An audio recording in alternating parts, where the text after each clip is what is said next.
بسم اللہ الرحمن الرحیم۔ رسول اللہ صلی اللہ علیہ وسلم نے فرمایا، جب بھی کوئی آدمی صدقہ کرتا ہے تو وہ 70 شیطانوں کے جبڑے توڑتا ہے۔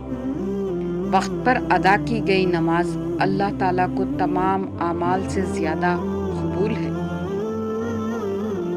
شراب نہ پیو کہ یہ ہر برائی کی جڑ ہے۔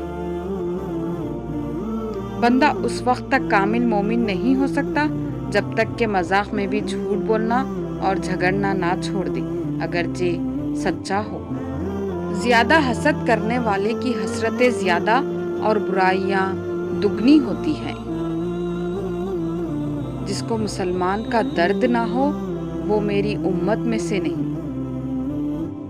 اے عورتوں کی جماعت، صدقہ کیا کرو اور کثرت سے استغفار کیا کرو، کیونکہ میں نے جہنم میں اکثریت تمہاری دیکھی ہے۔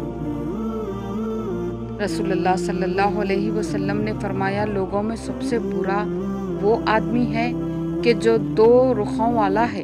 کچھ لوگوں کے پاس جاتا ہے تو اس کا رخ اور ہوتا ہے، اور دوسرے لوگوں کے پاس جاتا ہے اس کا رخ اور ہوتا ہے۔ مومن جب بغیر کسی عذر کے جھوٹ بولتا ہے تو اس پر 70,000 فرشتے لعنت بھیجتے ہیں، اور اس کے دل سے ایسی سخت بدبو اٹھتی ہے جو عرش تک پہنچتی ہے۔